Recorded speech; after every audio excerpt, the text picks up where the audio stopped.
네, 4.7 재보궐선거 사전투표율이 20.54%로 마감이 됐습니다.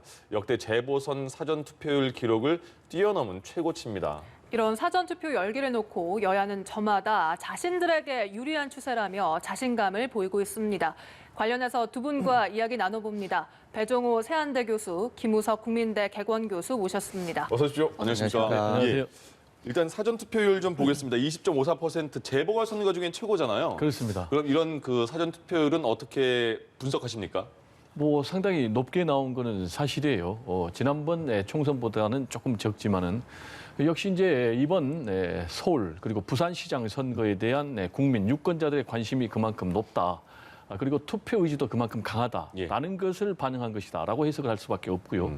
그렇다면 왜 그럴까? 그 배경을 저는 이제 세 가지로 생각하는데 첫 번째로는 구도예요. 1대1 대결 구도. 지금 여든 야든 모두 다 후보 단일화 과정을 거쳐서 지금 단일 후보가 나왔지 않습니까? 네. 그래서 1대1 대결 구도로 가기 때문에 어느 때보다 이 세결집 그런 현상이 강화된 것으로 보이고요. 특히 이번 선거 같은 경우는 대선 전초전 아닙니까? 이번에 이제 선거가 끝나면 1년도 안 돼가지고 대통령 선거가 있기 때문에 결국은 이 세 대결, 진영 대결 양상이 더 심화된 것으로 그렇게 보이고요. 그러다 보니까 이제 여야 모두 사활을 건 그런 지지층 결집에 나서고 있어요. 특히 이제 여론조사 결과 약간 열세로 나타나고 있지 않습니까? 박영선 후보 같은 경우 또 부산도 그렇고 그러다 보니까 이제 총력 동원에 나서고 있고 또 국민의힘 측에서는 역시 이제 바람 선거로 가야 되기 때문에 역시 총력 바람 동원 선거로 맞붙다 보니까 이렇게 높은 사전 투표율이 나온 것이 아닌가 이렇게 분석이 됩니다. 여야가 모두 사전투표를 독려를 했는데 그렇게 됐습니다. 어떻게 보셨어요? 말씀하신 대로 그 배 교수님 말씀에 전적으로 동의하고 사실은 여당은 조직에 기대를 하고 있고 야당은 바람에 기대를 하고 있는데 그런 의미에서 조직과 바람이 제대로 붙었기 때문에 투표율이 계속 상승하고 있다 이런 말씀드리고 사실은 투표하는 사람 입장에서 두 가지 요인이죠.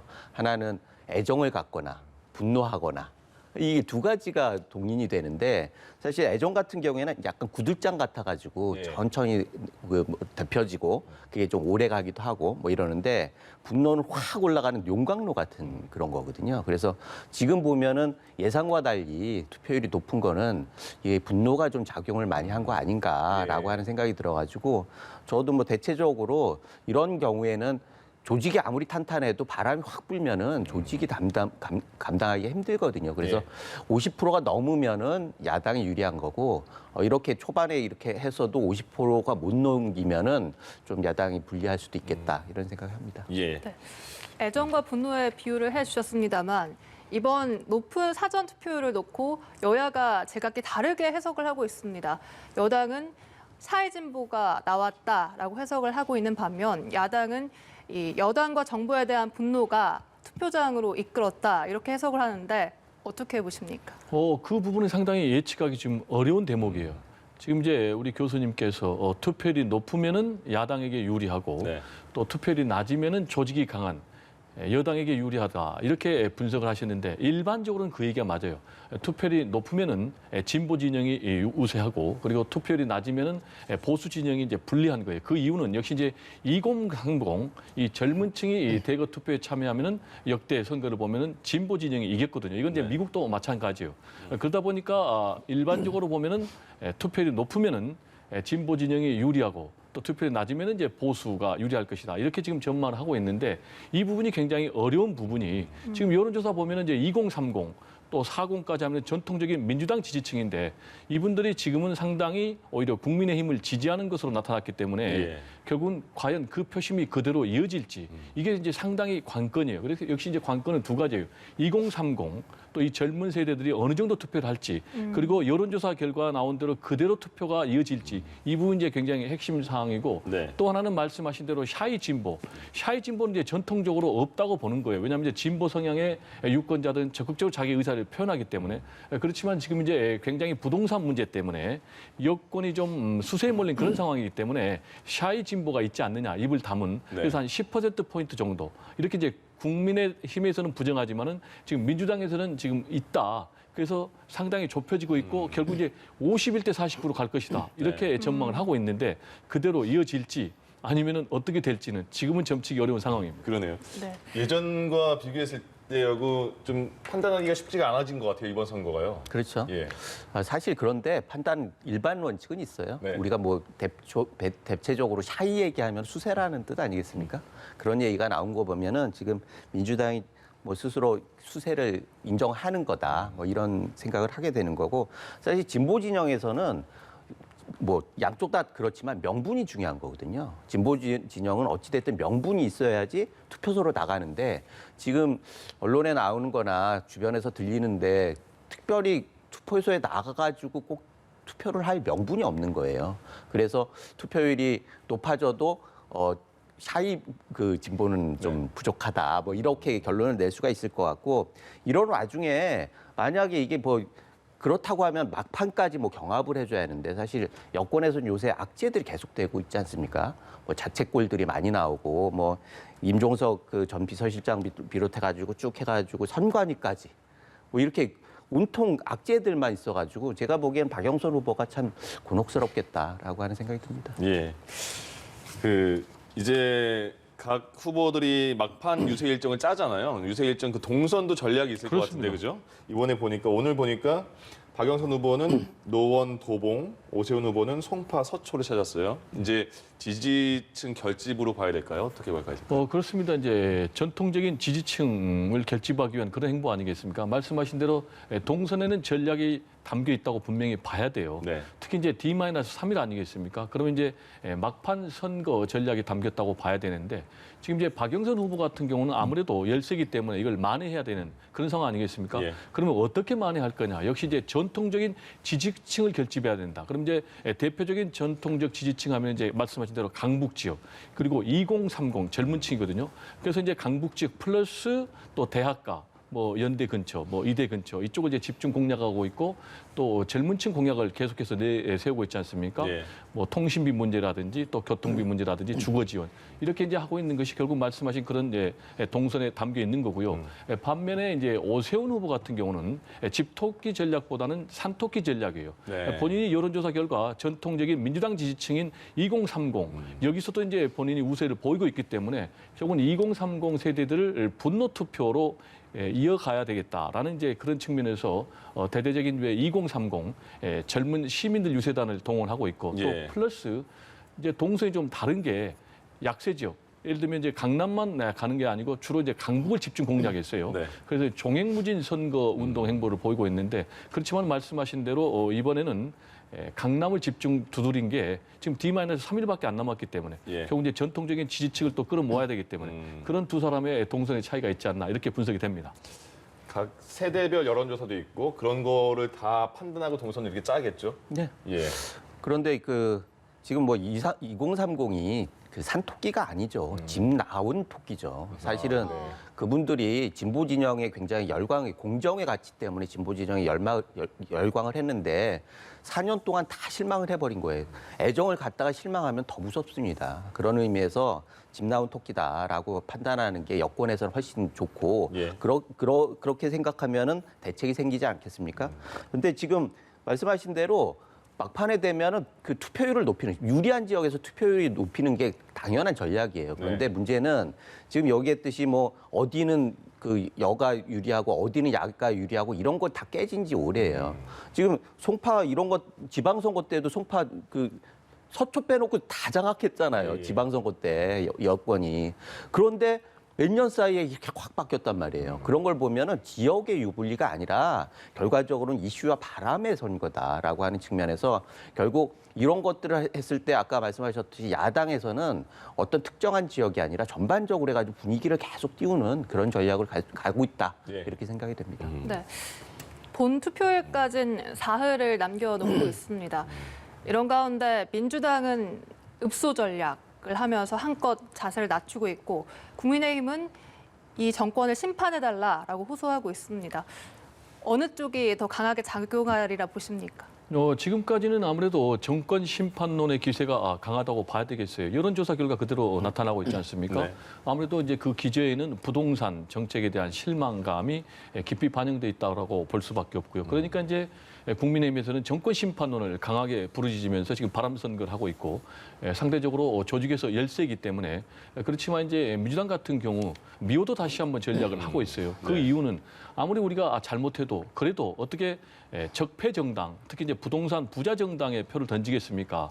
그래서 이제 자세를 잔뜩 낮추면서 특히 이제 문재인 대통령 그리고 이낙연 선대위원장 그리고 김태년 대표 대행까지도 계속해서 대국민 사과 메시지를 내놓고 있지 않습니까? 또 플러스 그리고 구체적인 부동산 적폐 청산 또 그리고 부동산과 관련된 대안들을 내놓고 있기 때문에 이런 부분들이 과연 어느 정도 표심에 영향을 미칠지는 좀 두고 봐야 되겠어요. 예. 이제 아까 2030 같은 경우는 아무래도 이미 이제 돌아섰다라고 얘기를 하지만은 2030 같은 경우는 제가 볼 때 굉장히 고민이 많을 것 같아요. 특히 이제 4050들은 더 고민이 많을 것 같고요. 왜냐하면은 아무래도 이제 4050 같은 경우는 민주화 세대라고 봐야 되거든요. 세대라고 봐야 되거든요. 민주화 세대를 받은. 예. 그래서 국민의힘으로 표를 던져주기 상당히 어렵고 왜냐하면은 민주당에 대해서 실망감이 있는 건 사실이지만 그래서 그 반사 효과를 민주당에 대해서 반사 효과를 국민의힘이 얻는 건 사실이지만 막상 표를 찍을 때와 여론조사에 응할 때와 상당히 다른 부분이거든요.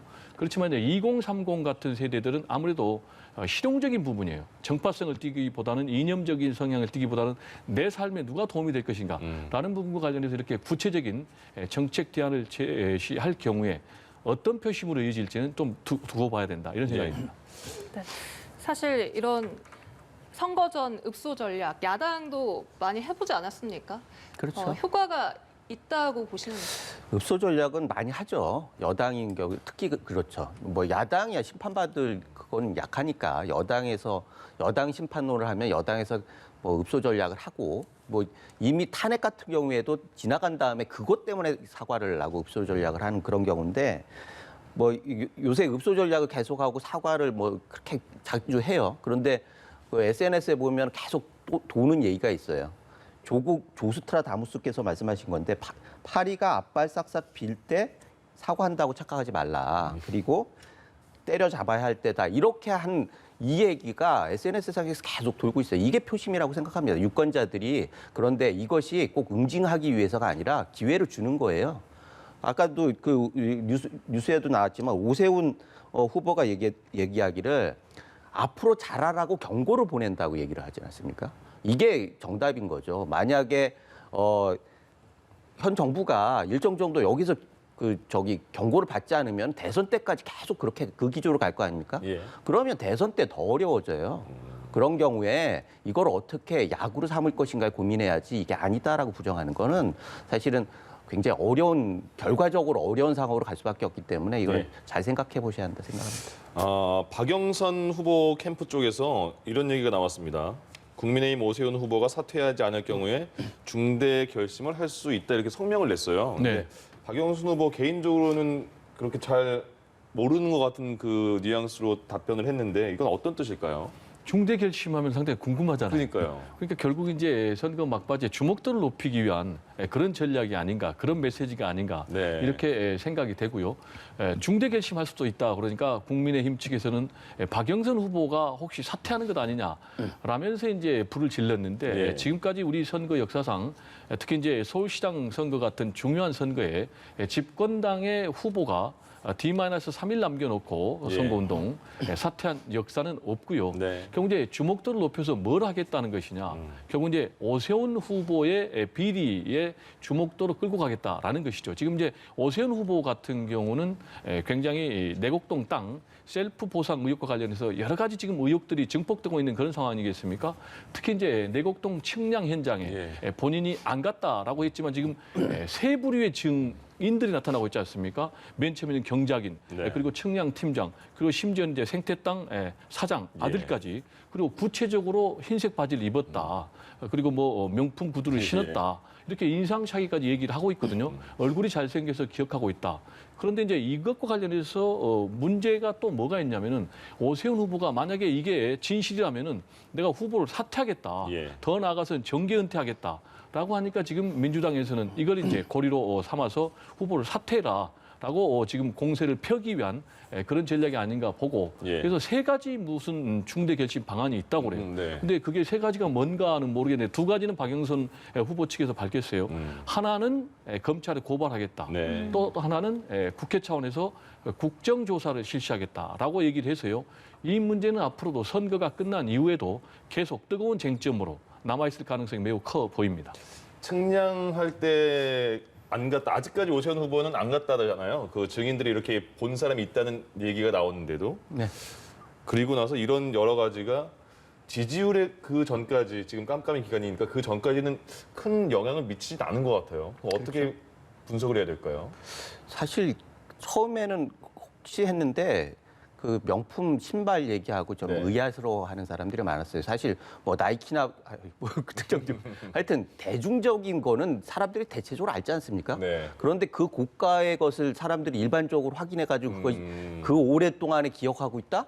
이건 좀 납득이 안 돼. 게다가 현직 시장이 예. 돌아다니면서 그런 것들을 신고 다닌다? 선출직이 말이 안 되잖아요. 그때는 시장이 아니었던 상황이죠. 그런가요? 2005 그렇죠. 년이니까요. 그때는 시장 아니었죠. 예. 하여튼 그쵸, 그건 뭐 아니죠. 그렇다 치고 예. 아니 이미 뭐 그 전에 정치를 했었으니까 네. 그 뭐 정치인 방송인이었죠. 뭐 그렇고 하여튼 뭐 그 사이입니다. 사이. 국회의원 예. 끝나고 시장 전. 그렇죠. 예. 시장 나기 예전에 국회의원 했지 않습니까? 그 사이에 국회의원 예. 끝나고 시장 전. 그러니까 정치인이 예. 그래도 정치인이라고 하면 기본적으로 국회의원이라고 해도 자기 스스로가 명품을 그렇게 공개적으로 이거는 좀 상식적으로 이해하기가 힘들다 그런 생각이 들어가지고 예. 좀 너무 나간 거 아니냐 그런 생각도 들고 네. 뭐 그거는 결과적으로는 검찰 수사 이렇게 하면서 나타나겠죠. 그리고 이런 걸 보면서 사람들이 얘기하기를 서른 김대엽을 떠올리는 거예요. 그래서 아 이게 너무 없는 거를 해가지고 결국 나중에 다 구속되고 뭐 감방 가고 그랬잖아요. 그거를 지금 급하니까 또 하는 거 아니냐 이런 생각이 드는 거고 예. 사실 이게 뭐 그런 건 다 좋아요. 문제는 결정적인 증거를 내야 할 때 중대 결심을 얘기하는 거예요. 지금 고소고발은 중대한 결심이 아니에요. 지금 다 하고 있는 거야. 그런데 그 중대 결심이라고 하면은 뭔가 사람들이 보기에는 뭐 이 터닝 포인트를 만들 수 있는 게임 체인저 같은 걸 내놔야 하는데 예. 그런 것들이 안 보인단 말이에요. 그러니까 결과적으로 이 문제는 결정적인 증거가 나오지 않으면은 그냥 지나쳐 가는 거고 결국 나중에 법정에서 해결되는 부분이죠. 그러면 선거에 큰 영향이 없어요. 그런데 이렇게까지 하는 거 보면 굉장히 어려운 상황이구나. 그리고 내부의 조율이 좀 잘 안 되고 있는 거 아니냐. 이게 본인이 얘기하는 게 아니라 진성준 본부장이 말씀하신 네네. 거 아니에요? 그런 걸 보면은 내부에서 이렇게 조율이 안 된 거 아닌가라고 하는 약간 불안한 느낌도 들어요. 아, 근데 예. 이제 방송의 공정성하고 우리 또 교수님의 평론의 정확성을 위해서 좀 바로잡아야 될 것 예. 같은 게 없는 것을 있는 것처럼 한다라는 표현은 매우 부적절한 것 같아요. 왜냐하면 있는 사실을 가지고 얘기를 하고 있거든요. 그게 무슨 얘기냐면은 셀프 보상 의혹을 제기를 하니까 이것과 관련해서 오세훈 후보가 해명을 내놨는데 그때 뭐라고 그랬냐면 곰탕 흑색 선전이라고 그랬어요. 근데 예. 본인의 해명이 틀려버렸어요. 그러면 이제 본인이야말로 곰탕 해명을 내놔가지고 틀린 그런 문제. 그래서 이 부분에 대해서 본인이 사과를 했고 정정을 했고 그러니까 없는 사실 가지고 있는 것처럼 한다는 건 틀린 얘기고 네. 그리고 두 번째로 본인이 계속해서 지금 말을 바꾸고 있어요. 더 나아가서는 기억 앞에 겸손해야 된다라는 얘기를 하면서 빠져나갈 구멍까지 만들었고 그리고 구체적인 증인이 나타났어요. 한 명도 아니고 전혀 다른 성격의 그러면은 이 증인들이 거짓말을 할 것인가?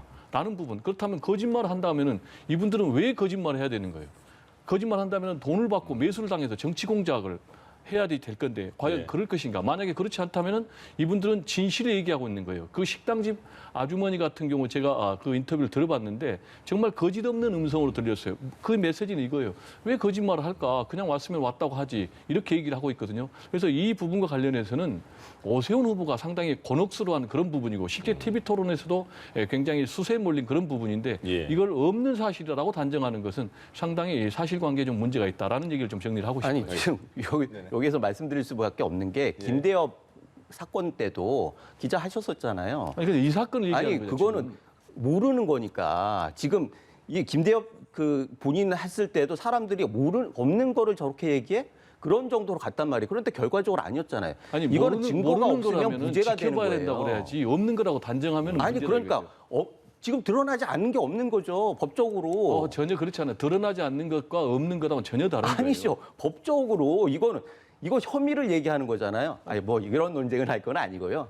저는 그런 의미에서 이거를 지금 여기서 논할 게 아니라 왜 그런데 그 포지티브가 안 하고 여기에만 매달리는 얘기예요.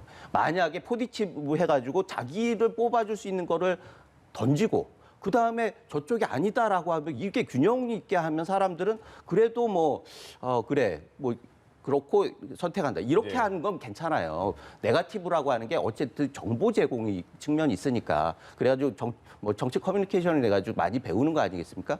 그런데 포지티브는 전혀 없고 네거티브에 몰두하는 거 보면은 예. 사람들이 좀 급해졌다라고 하는 생각을 하는 거죠. 알겠습니다. 네. 예. 저희가 부산시장 선거 얘기도 해보겠습니다. 부산시장 선거도 네거티브 공방이 격화되면서 각종 고소 고발전이 난무하고 있는데 부산의 현재 판세는 좀 어떻게 보십니까? 네, 우리가 이제 네거티브하고 흑색 선전은 좀 구분을 해야 돼요. 흑색 선전은 전혀 근거가 없는 것이고, 네거티브는 이제 구체적인 근거를 가지고 하는 것이죠. 만약에 구체적인 근거 제시 없이 문제 제기를 하면은 허위사실 유포로 선거법 또 등등 형사법의 처벌을 받기 때문에 그건 이제 있을 수가 없는 거고요. 예. 네거티브만 하는 것은 이제 문제가 있겠지만은 이 선출직 후보자들은 철저한 검증대 위에서 검증을 받아야 될 필요가 있고요. 지금 이제 부산시장 같은 경우는 전반적인 추세가 대략 한 15%포인트 정도 안팎의 격차가 나고 있지 않습니까? 물론 예. 이제 여론조사 공표 금지 기간 이후에는 어떤 변화를 보이는지 모르겠어요. 다만 강한 정권 심판의 기류에도 불구하고 박형준 후보가 지지세가 그렇게 상승 추세로 가지 못하고 있어요. 그 이유는 이제 여러 가지 의혹 제기 때문에 그런 것 같은데 대표적인 의혹 제기 넘버 원이 본인이 이 홍보기획비서관 청와대 그리고 정무수석 때 국정원 불법 사찰에 연루됐다라는 그런 구체적인 문건이 나왔거든요. 네. 그리고 두 번째로는 이제 부산의 초호화 아파트 분양 LCT와 관련해서 두 채를 가족들이 가지고 있고 이 과정에서 이제 여러 가지 잡음 그리고 또 아들이 있는 그 회사가 뭐 20억이 넘는 미술품을 거래를 했다라는 그런 의혹. 예. 그리고 이제 심지어는 박형준 후보 측으로부터 5천만 원을 받고 내가 2012년도에 허위 증언을 했다. 그리고 이것과 관련해서 또 박형준 후보의 부인도 연루됐다라는 의혹이 있다. 라는 그 보도까지 나왔거든요. 또 이 여인이 직접 또 폭로도 했고 네. 여기에다가 또 뭐 국회 사무총장 시절에 미술품, 조형물을 또 본인이 상당히 선정하는데 특혜 의혹을 지금 받고 있는 이런 상황이기 때문에 이런 부분들이 굉장히 선거 전체를 혼란스럽게 만들고 있다. 그래서 이제 개인적으로 염려가 되는 것은 예. 선거가 끝난다 할지라도 결국은 아까 이제 그 폭로한 여인 같은 경우는 반드시 수사를 받아야 되거든요. 그러면은 박형준 후보 측이 처벌을 받든지 아니면 이 여자가 처벌을 받든지 누군가는 반드시 형사처벌을 받아야 돼요. 그렇기 때문에 선거가 끝난 이후에도 계속해서 형사적인 문제 또 정치적인 쟁점화가 될 가능성이 매우 높다 이렇게 봅니다. 네, 이렇게 여러 가지 의혹들이 있다라고 말씀해 주셨는데 어떻게 보십니까? 말씀하신 대로 의혹은 계속 나오고 있죠. 그런데 뭐 여론조사에서 지금 깜깜이 선거지만 여론조사에서 그게 반영이 되지는 않았어요. 그래서 뭐 사실 아까도 계속 말씀드렸지만 이게 네거티브를 할 수밖에 없는 이유가 있습니다. 원인 제공자가 있었던 거고, 그건 여권에서 원인 제공을 했었던 거고, 거짓말로 후보를 냈던 거고, 그 다음에 회심의 일격으로 가덕도 신공항을 들고 나왔는데 그 주변에 원인 제공자인 전임 시장 가족들의 땅이 또 엄청난 시세 차익을 내고 그래서 정책 대결할 수가 없는 거예요. 그러니까 남은 방법이 네거티브밖에 없는 거죠. 그래서 저는 사실은 뭐 좀 측은한 측면이 있어요. 뭐 다른 방법이 없어가지고 이렇게까지 이제 하는구나. 그런데 유권자 입장에서 답답하죠. 이게 처음엔 정책 대결을 기대했었는데 예. 뭐 계속 나오는 게 네거티브고 그것도 뭐 계속 거짓말 프레임하고 뭐 이러니까 짜증이 좀 나가지고 사실은 이런 게 과연 민주주의인가 제대로 된 선거인가라고 하는 것들이 이번 기회에 좀 성찰할 필요가 있겠다는 생각이 듭니다. 예, 알겠습니다. 자, 이제 사흘 남았습니다. 결과를 같이 기다려 보겠습니다. 배종호 세한대 교수, 김우석 국민대 개건 교수 두 분과 함께했습니다. 고맙습니다. 고맙습니다. 감사합니다.